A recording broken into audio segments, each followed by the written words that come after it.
There is a ton of people here today. It is actually intense. Man, this is 1 o'clock in the morning. If you guys wouldn't mind looking ahead a little bit with me to think. Alrighty guys, so we have a lot of stuff planned in this video. Honestly, I have no idea where to begin, but I've been waiting for this moment for pretty much the past 2 years, but I'm going to be going to San Diego Comic-Con. And for those who don't know, San Diego Comic-Con is literally the biggest convention, especially within the comic realm, and honestly just one of the biggest conventions like worldwide and within the globe. The time that I bought my ticket was probably like October, November of 2019. And of course, because of COVID and quarantine and pandemic, we couldn't go in 2020, and then also in 2021, it was just still too risky. But now in 2022, San Diego has finally opened up Comic-Con again, and it is a very, very exciting time just because there's going to be so many things being announced with different panels going on. And for me, I'm going to be going on both Friday and Saturday. Today is Thursday, so literally I'm going to be going to bed really early tonight. I don't know what the plan's going to be, but I know people camp out overnight for Hall H. For those who don't know, Hall H is like the biggest hall where they can fit about a maximum of 6,000 people.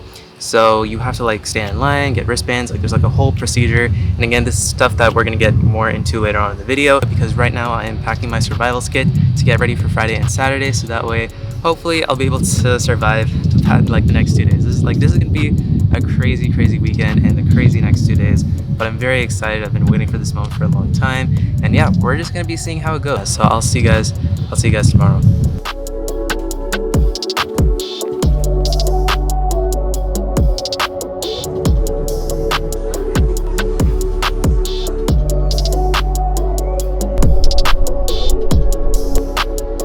So it is really busy today, as you guys can tell. This is the line for Hall H, and for those who don't know, again, Hall H is like where literally all of the big events happen. So I think these guys are either camping out for either today for Friday's panel, or it might even be for tomorrow, which is Saturday, and obviously Saturday is like DC and Marvel, so that's gonna be the toughest.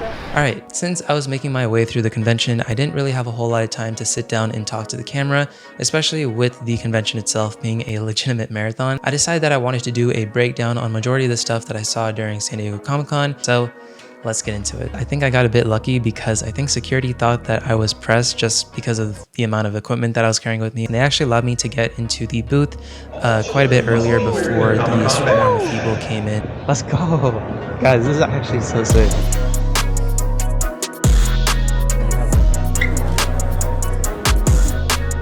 Guys, they even have the costumes here. That's actually so sick.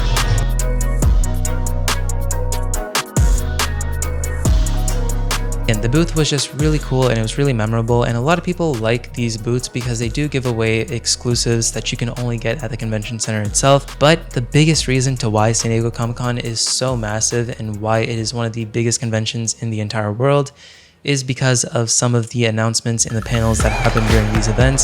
So the second biggest room besides Hall H is Ballroom 20. So I think Ballroom 20 is gonna have a Marvel panel today, and then Hall H is gonna have their Marvel panel tomorrow. Anyways, as you guys can tell, there is a ton of people here today. It is actually intense. And there at Ballroom 20, I attended the Marvel Studios animation panel. They were primarily talking about 4 things, with the first one being the I Am Groot shorts. I believe it is a 5-part series. We were even able to see the first episode of it, which looked pretty cool, and the animation style looks really nice on that. Then we got some of the stuff for What If Season 2, which honestly looks really promising. Kind of looks like Marvel's version of Rocket League, where everyone's kind of like in their own race. Like they're all like racing cars for some reason, which I have no idea where they're going to be taking the story and the plot with What If Season 2. And after that, they were talking about the new show with Spider-Man freshman year and sophomore year. But the Spider-Man show is going to be kind of a spin-off and kind of similar to the MCU's Peter Parker, where it is a bit of a similar story, obviously with different characters, but instead of Peter being under the advisement of Tony Stark, he's actually under Osborn. It's also going to be kind of cool to see what it's like for Peter to work under Norman Osborn and kind of that dynamic that they're going to have in the show. And not only are we going to be seeing Doctor Strange, but we're also going to be seeing Daredevil being voiced by Charlie Cox, which I think is really cool to see. And I decided that I wanted to go into Friday's Hall H and was able to catch the last few minutes of Keanu Reeves' panel. So I was actually able to see Keanu Reeves in person, which was kind of cool to see. But I also wanted to stay for the 4:30 panel, which was the Dragon Ball Super superhero panel. And that was honestly such a cool thing to experience because we did have the executive producer from Japan to show up, and we did have both the English and Japanese voice actor of Piccolo showing up and just kind of talking about their experience recording Dragon Ball Super superhero. But we also did get a 20-minute sneak peek of the film itself, which was really cool.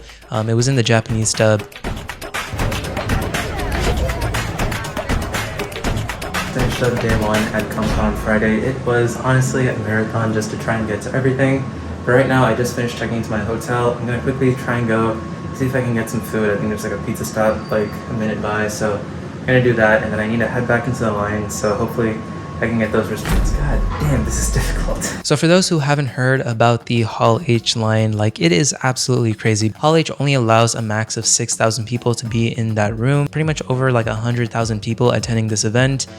You can probably understand why it's very difficult to attend Hall H, which is why they have this thing where they do something called the next day line, where pretty much people create a line for getting into the next day Hall H events. They do give out wristbands to know who was actually staying in line. With having things like the DC panel and of course with the Marvel panel, which majority of people want to see, it is massively difficult to get in. Now, when it came to official Comic-Con volunteers passing out the wristbands for Saturday's Hall H, they were technically supposed to be passing out the wristband like around 9:15 at night. But there were so many delays that were happening throughout the night that honestly a lot of people were getting frustrated, and a lot of people were actually cutting the line, and there was just so many fights going on, and you can just like see all over Twitter and the news. But my group and I, we decided to stick it out, waited and waited and waited. It even passed midnight, but finally at 1 o'clock in the morning. A little verified. Oh, is this that? Yep. We got the guys. Alrighty guys, so currently it is 1 o'clock in the morning. Like, honestly, we were technically supposed to be getting our tickets by like around 10:30ish. But again, there was such a massive delay, and there's also a lot of people cutting the line. Like, honestly, I have no idea how much sleep I can get. Probably like maybe just a couple hours. I'm gonna have to wake up, get back in line, and at least now I have priority access, because now since I have the wristband, at least that should be a lot nicer. So I'll see you guys in the morning. I need to crash. Alright guys, so right now it is about 4:20 in the morning. So personally, I think I got about a pretty decent 3 hours sleep or so.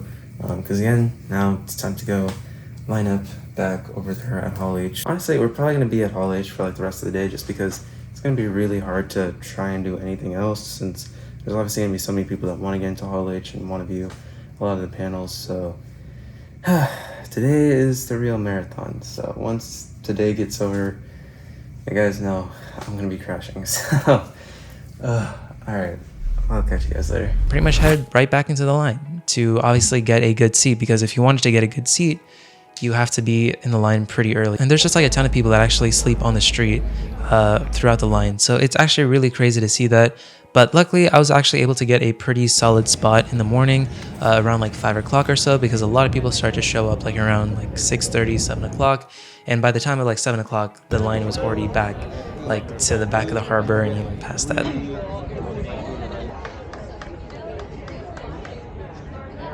And then finally, hours later, around 10 a.m., we were actually able to make it into Hall H itself. And we were literally just entering probably 20 minutes before the first panel began, which was DC. So honestly, I think the timing just worked out so perfectly that I'm honestly just so thankful that everything kind of lined up in and of itself. But now getting that out of the way of the whole procedure, getting into Hall H, now let's talk about some of the panels that we saw for Saturday's Hall H.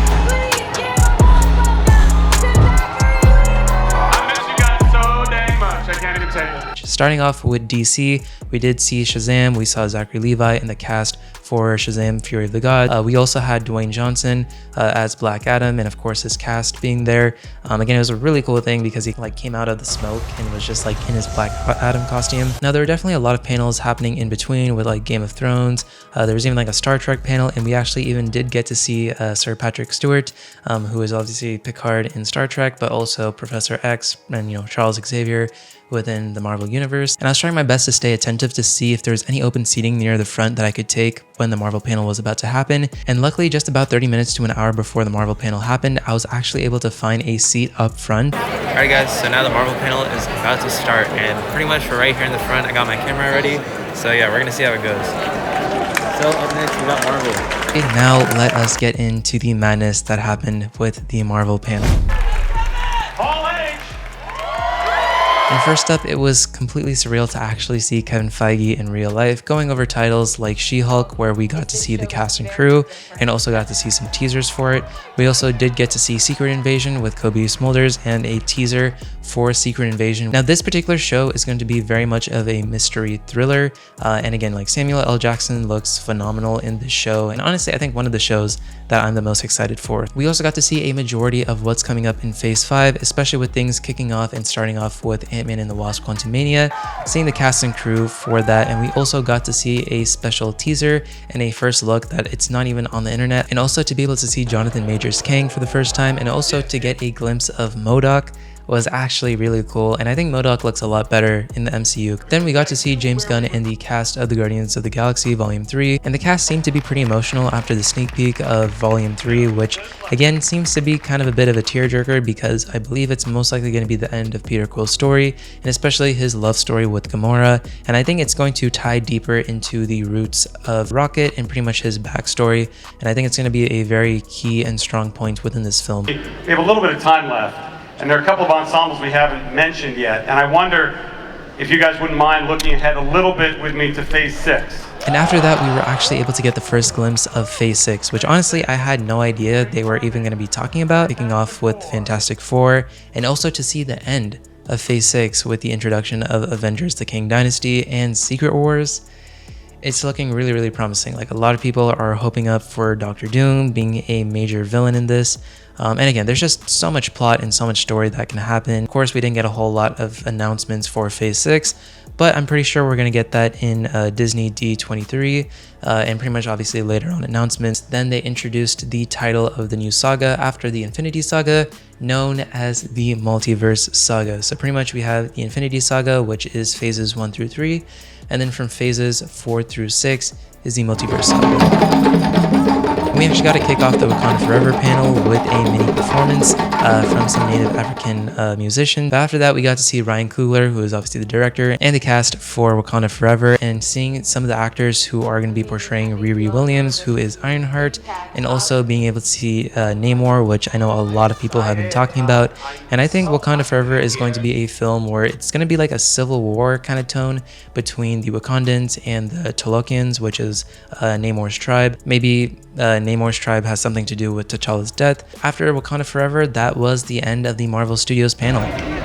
Alrighty guys, we literally just got out of Hall H. Like right now it's like 6:30 in the afternoon, and also I have to head like straight to the airport. And as you guys can tell, I am so sweaty. Like, you guys have no idea. I've literally like only had like 2-3 hours of sleep. Like, trying to get into Hall H, which again, it's like the biggest hall for like where all the major announcements are happening. Like, it is really, really difficult to actually get in, get a good seat, all that kind of stuff. So obviously I came prepared. I was in survivals mode and now we're out. And bro, like, the amount of stuff that they've like released today, holy, like, honestly I was not expecting this much. But yeah, there was a lot of stuff, and especially getting into Phase 6 of the MCU, that's new. That's new. And pretty much when the panel ended, we were all given an exclusive item, which we got right here, which is the Marvel Studios Multiverse Saga hat. So honestly, this was such a cool little prize to kind of get after the panel itself. And again, just to be able to see what's going to be happening within the Multiverse Saga between phases 4 through 6, it's going to be interesting. Now, if you are someone who is planning to attend San Diego Comic-Con in the future and you are planning to get into Hall H, again, definitely do your research into getting in, because it definitely requires some work, but definitely with patience, you'll definitely be able to pull through. But with that, if you guys have any questions about SDCC 2022, make sure to leave them down in the comments below. I'm more than happy to respond to you guys there. And that is going to be the end of the video. So make sure you guys like, comment, and subscribe. And again, finally, after 2 years, I'm so happy to make this video, and I will catch you guys in the next video. Peace.